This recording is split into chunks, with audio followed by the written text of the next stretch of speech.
Bobby Eli with us today. I mean, once again, I tell you what, in there, I think it'd be nice as we're talking here if they could play on a low pitch there. Love can't make me wait.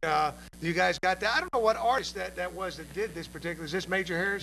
Major Harris was the original recording of that, and Luther Vandross re-recorded it a couple years ago and made it a hit again. This is nice in the background, though. Anybody want to dance? Not you, Danny. I don't want to dance with you. Okay. Wait a minute. Does our family want to dance? No, we won't put them on the spot there. We won't put that to them. But here we are. We're here back with, and we're going to talk some more as your song, is playing there lightly in the background and everything. It's got to bring back some good memories for you as far as that song and everything. What was your life like when that song came out?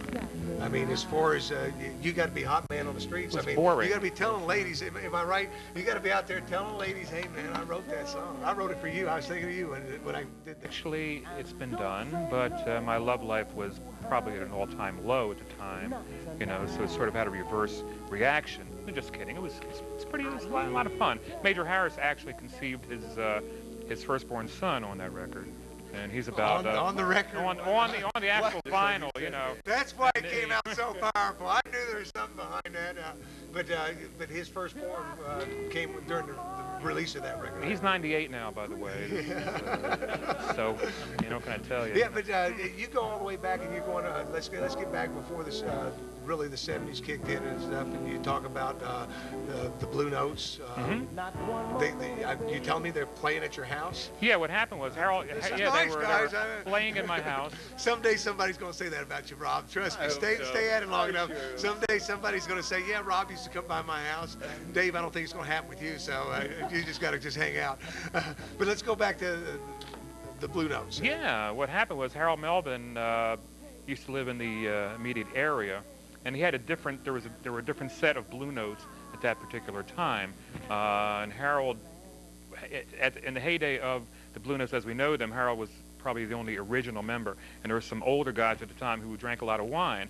And they used to pee in their pants. My mom used to wash their pants and iron their pants for them, during rehearsals. And it's true story. It's not a joke. And they drank quite a lot, and head rags and everything. Do-rags, whatever, processes at the time. So what happened was... I'm lost. Wait a minute, let's go back. These guys, now these, are we talking, were these when they were young or in diapers and stuff, or they were old and they drank a lot, so they had to be of age of drinking? Yeah, they were kind of in their late teens, early... I'm lost. None of that over on that stage. No peeing while you're on the stage, okay? But they actually just had to let it go. And yeah, well, what happened was some of the guys were, I guess, had excessive problems with alcoholism at the time, and other things. Which is a shame in itself. It's a shame, But so Harold, got rid of those guys and got the nucleus of what became the body of Harold Melvin, the Blue Notes, as we know them, that sang on all the records. All right, so.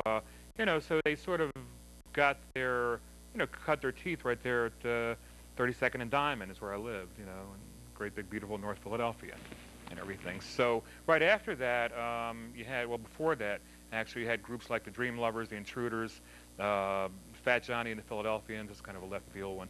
They all used to come over there and practice and do their thing. We had parties. I'm kind of getting lost here. Yeah. I guess the question should be, why were they at your house? Why? All of a sudden it's let's go to Bob Eli's and hang out in the whole entire gang. Why were they at the house? There has to be a reason. They loved the plants that I grew. They.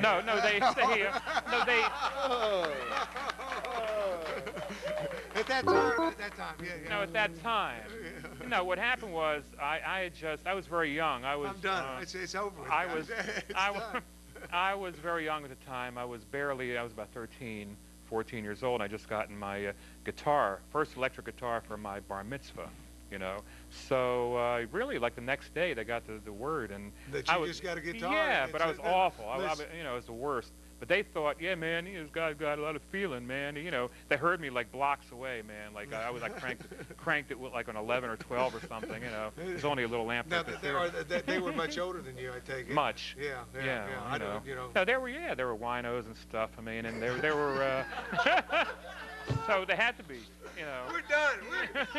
The Philadelphia scene just went out the door. Not everybody. They were all winos. No, but there's and they always, you were saying they were always picking at your plants and stuff. You picking at my plants? No, actually they were picking on my mom. Wait a minute. And, I got whatever you're thinking is correct. Let's see what else you can say for us here.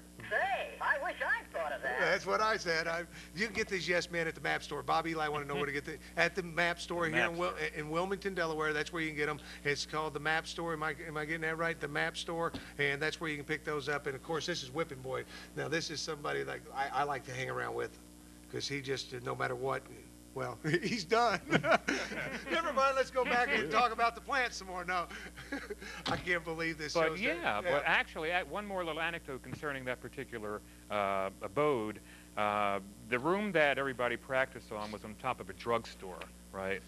Called Leb's Pharmacy. I'm not going there. No, don't even touch it, guys. Say I got you. Generic term, drugstore. Okay. You know, not that kind of drugstore. But anyway, it was pretty close to it, actually.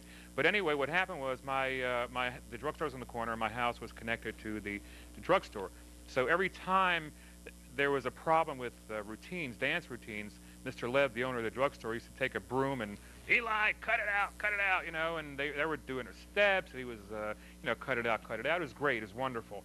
You know, we got a reputation for annoying the druggist and everything. So, what can I tell you? I'm not even going there. I'm not going there. Don't even ask me to go there.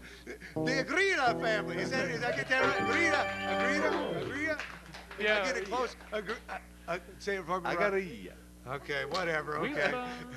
We've known a bunch of gorillas back then too. Actually, during the off Gamble and Huff sessions, we used to have sessions by people that had $100 bills in suitcases. They used to come in and just sit there with their suitcases. They were very much in the gorilla vibe, you know. So after the session, the gorillas would stand up and pass hundreds out to the studio guys. Is this enough? You want another one? Hey, you know, just say the word, whatever you want. You guys, you know, MFSB, whatever you want. So that was the gorilla vibe back then, you know. No, that's not the same ones that Frankie Smith recorded with, though. Similar gorillas, same family, you know. They're gone now, you know. Frankie's still over there off stage with us, and it's been a great show so far. I mean, we don't want you to go anywhere. This is once again Bobby Eli. I got to hear that song. I got to hear that song in the background. And of course, you've seen Frankie Smith. What are we going to do here? We're going to take a commercial break. We're going to just keep right on going. We're all right? We're all right then? Oh, okay. I thought that somebody was over there waving their hands. Maybe. Yeah, you can go, Pete. Don't do it in your pants. Who knows? I can't believe some of the stuff that was going on. You heard nothing yet. And still going on today. Now I know that you're doing some. I was talking with Michael Nice, who was kind enough from that Philly scene once again to come over here, and understand you're doing some stuff over in his studios right now. Yeah, right now we're developing. Well, the Times have been there. We're recording the Times. We're developing a team of writers.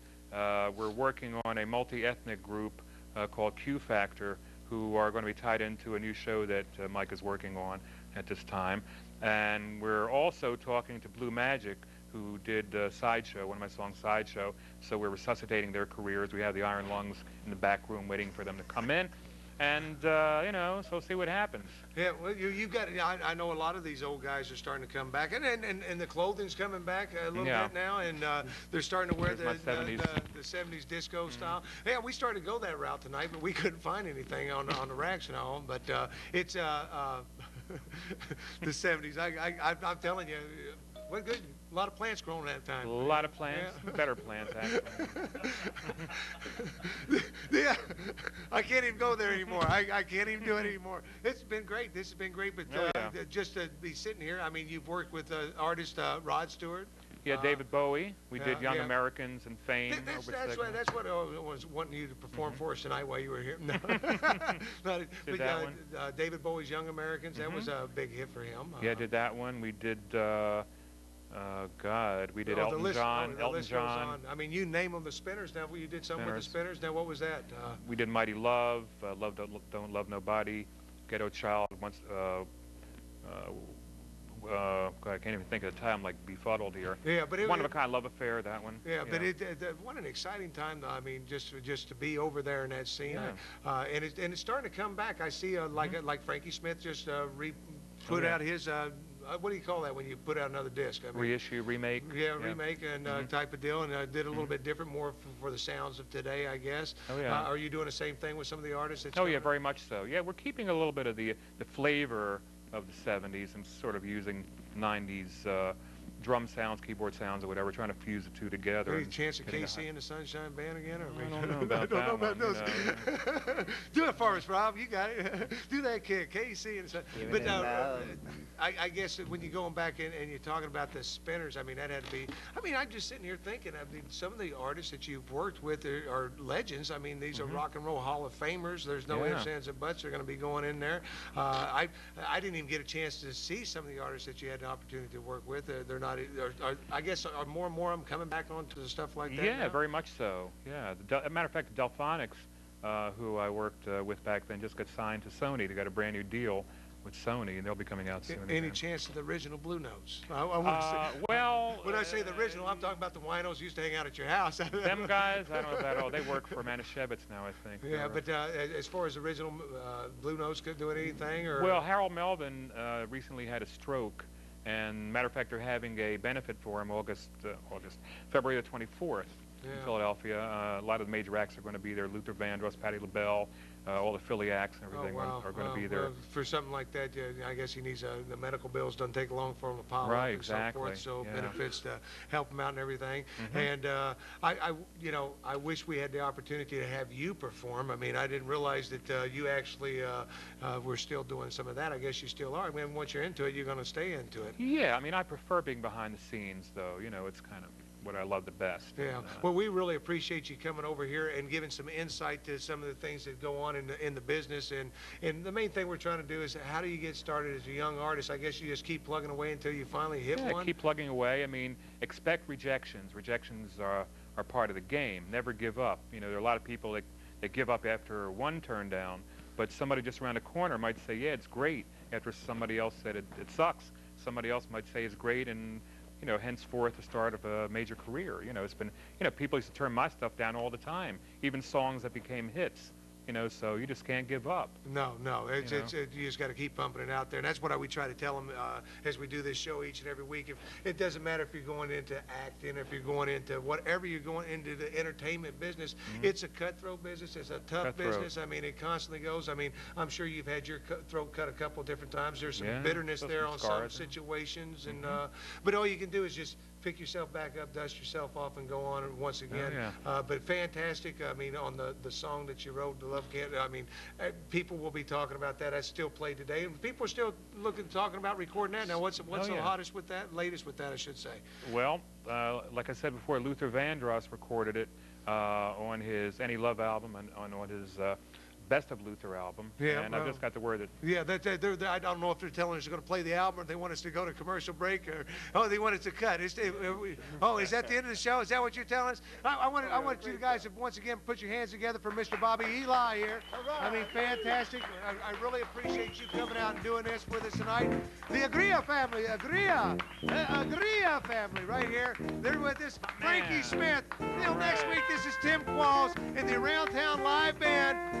We'll see you then.